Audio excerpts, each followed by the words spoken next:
સ્વાધ્યાય 9.2 દાખલા number 1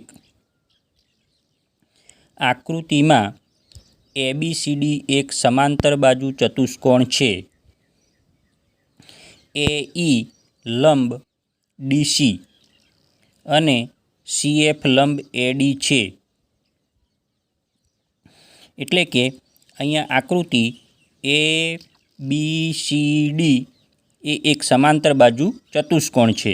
ABCD એ સમાંતર બાજુ ચતુષ્કોણ છે. એમાં AE લંબ DC, AE એ DC પરનો લંબ છે. DC બાજુ પરનો લંબ AE છે.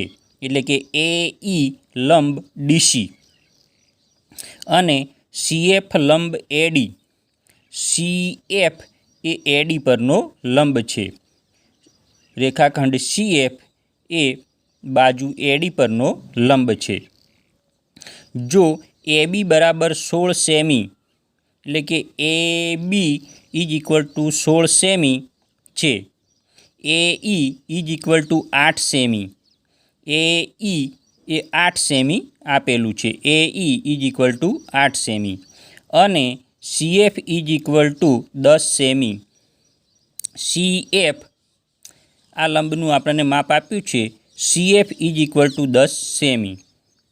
તો AD શોધો. AD એટલે કે આપણે આ બાજુ શોધવાની છે. AD બાજુ આપણે શોધવાની છે. એટલે આ પ્રમાણે આપણને સમાંતર બાજુ ચતુષ્કોણમાં લંબ કેટલાક માપ આપ્યા છે, એના પરથી આપણે બાજુ શોધવાની છે. AB is equal two 16 semi એટલે કે AB એ 16 સેમી છે. AE is equal two 8 semi એટલે કે AE 8 સેમી છે. CF is equal two 10 semi, CF A 10 semi છે. સમાંતર બાજુ ચતુષ્કોણનું ક્ષેત્રફળ ઇઝ ઇક્વલ ટુ પાયો ગુણ્યા વેધ.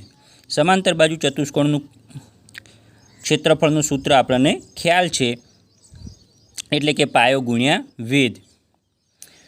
માટે area of ABCD is equal two CD ગુણ્યા AE એટલે કે ABCDનું ક્ષેત્રફળ ઇઝ ઇક્વલ ટુ પાયો ગુણ્યા વેધ. આ DC એ પાયો થશે, DC એટલે કે CD એ પાયો થાય અને AE એ વેધ છે એટલે CD ગુણ્યા AE. આ CD એ પાયો છે અને AE વેધ છે એટલે સમાંતર બાજુ ચતુષ્કોણનું ક્ષેત્રફળ ઇઝ ઇક્વલ ટુ પાયો ગુણ્યા વેધ. હવે આ સમાંતર બાજુ ચતુષ્કોણમાં બીજો પણ એક વેધ આપ્યો છે, તો એને અનુરૂપ આપણે પાયો લઈને પણ ક્ષેત્રફળ શોધી શકીએ. એટલે આ રીતે ક્ષેત્રફળ શોધી શકાય, ઇઝ ઇક્વલ ટુ આ રીતે પણ શોધી શકાય. એટલે કે પાયો AD ગુણ્યા વેધ CF, પાયો AD ગુણ્યા વેધ CF. આમ બે રીતે ચતુષ્કોણનું ક્ષેત્રફળ આપણે શોધી શકીએ. બંનેમાં પાયો ગુણ્યા વેધ એ પ્રમાણે આપણે લખી દીધું. ચલો હવે આટલેથી આ બે સમતાઓ છે એમને આપણે સરખાવીએ અને આ સમતાને આપણે મૂકી દઈએ.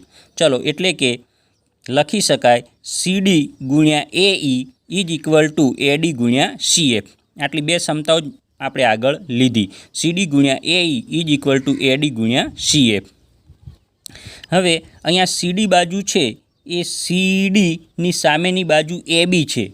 સમાંતર બાજુ ચતુષ્કોણમાં સામસામેની બાજુઓ સરખી હોય એટલે CDની જગ્યાએ આપણે AB લખી દઈએ.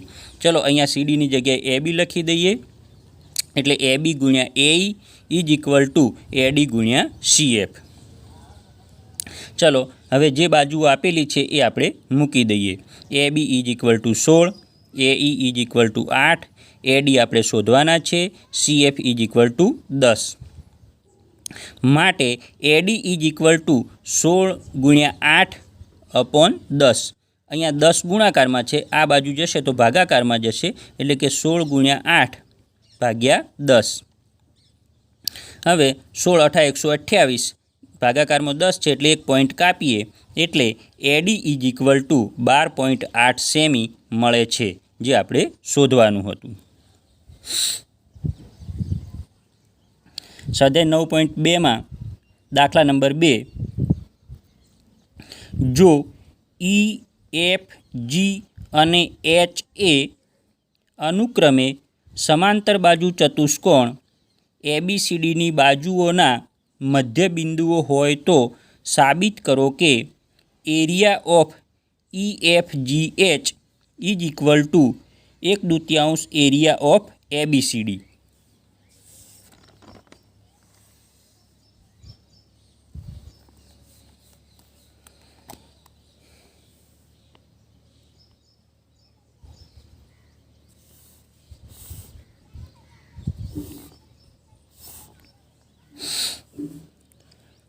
પક્ષ EFG અને HA અનુક્રમે સમાંતર બાજુ ચતુષ્કોણ એબીસીડીની બાજુઓના મધ્યબિંદુઓ છે. એટલે કે આપણને ABCD એ સમાંતર બાજુ ચતુષ્કોણ આપેલો છે. દરેક બાજુઓના મધ્યબિંદુ એટલે કે એબીનું મધ્યબિંદુ E, BCનું મધ્યબિંદુ F, CDનું મધ્યબિંદુ G અને DAનું મધ્યબિંદુ H એ આપણને આપી દીધા છે.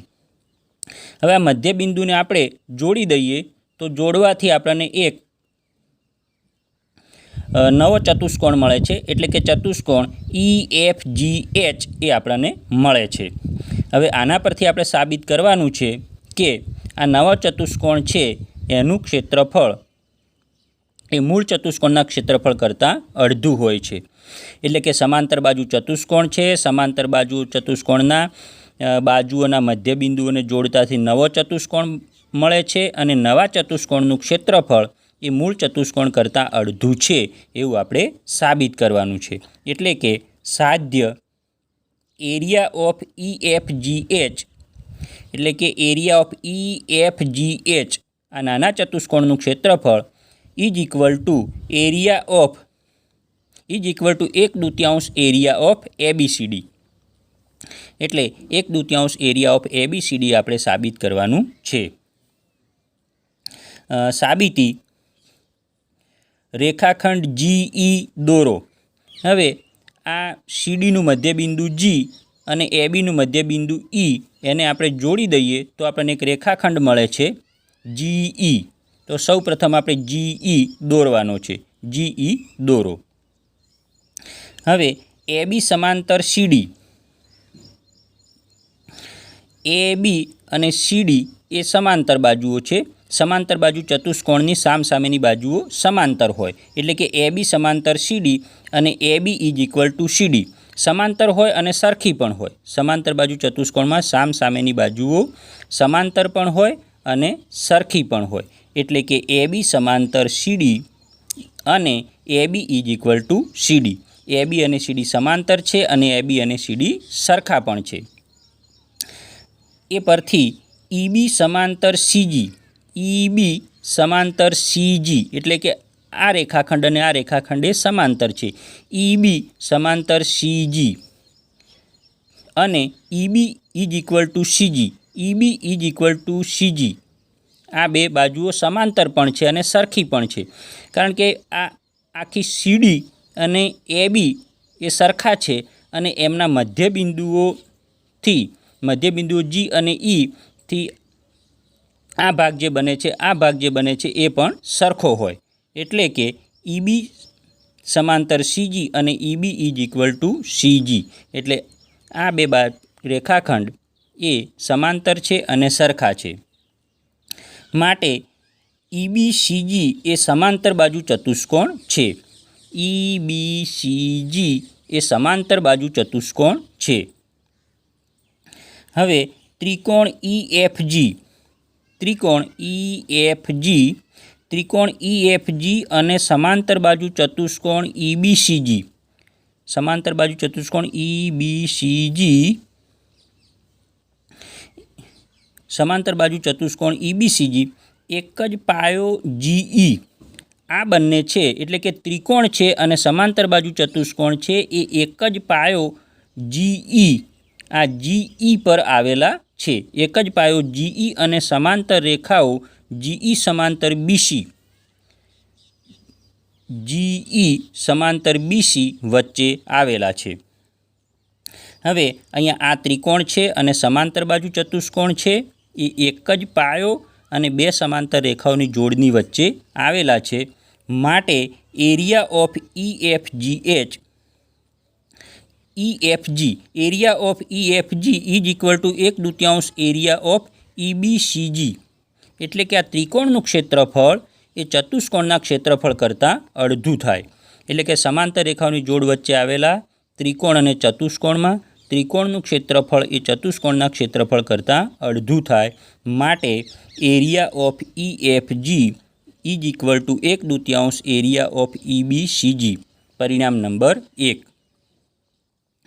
તે જ રીતે ત્રિકોણ EHG અને સમાંતર બાજુ ચતુષ્કોણ EADG એટલે આ સમાંતર બાજુ ચતુષ્કોણ એક જ પાયો GE અને સમાંતર રેખાઓ GE સમાંતર AD વચ્ચે આવેલા છે માટે ત્રિકોણનું ક્ષેત્રફળ એ ચતુષ્કોણના ક્ષેત્રફળ કરતાં અડધું થાય એટલે કે area of EHG is equal two area of EADG પરિણામ નંબર 2 પરિણામ 1 અને 2નો સરવાળો કરતાં હવે પરિણામ આ 1 છે અને આ 2 છે એનો આપણે સરવાળો કરી દઈએ એટલે પહેલાં આપણે આ લખી દઈએ એરિયા ઓફ EFG પ્લસ આ બાજુ plus area of EHG is equal two હવે જમણી બાજુ આ બાજુ લખીએ area of 1/2 area of EBCG plus 1/2 area of EADG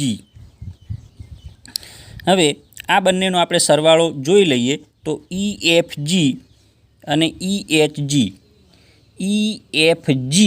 અને EHG આ બંને ત્રિકોણ ભેગા થવાથી એક ચતુષ્કોણ બને છે એટલે કે નાનો ચતુષ્કોણ બને છે એટલે આ બે ત્રિકોણના ક્ષેત્રફળનો સરવાળો એ એક ચતુષ્કોણના ક્ષેત્રફળ જેટલો થાય એટલે કે area of EFGH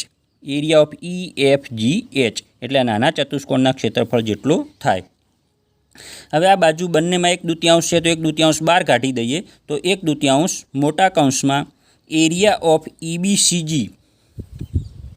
EBCD plus area of EADG એટલે આ બે ચતુષ્કોણના ક્ષેત્રફળનો સરવાળો હવે અહીંયા પણ આ નાનું ચતુષ્કોણ છે એનો ક્ષેત્રફળ અને આ બીજું નાનું ચતુષ્કોણ છે એનું ક્ષેત્રફળ આ બંનેનો સરવાળો કરીએ એટલે ABCDનું ક્ષેત્રફળ આપણને મળે એટલે કે area of EBCD plus area of EBCD અને EADG આ બંનેનો સરવાળો કરીએ એટલે આપણને આખો ચતુષ્કોણનું ક્ષેત્રફળ ABCD મળે એટલે કે એરિયા ઓફ ABCD માટે area of EFGH is equal to 1/2 area of EBCD જે આપણે સાબિત કરવાનું હતું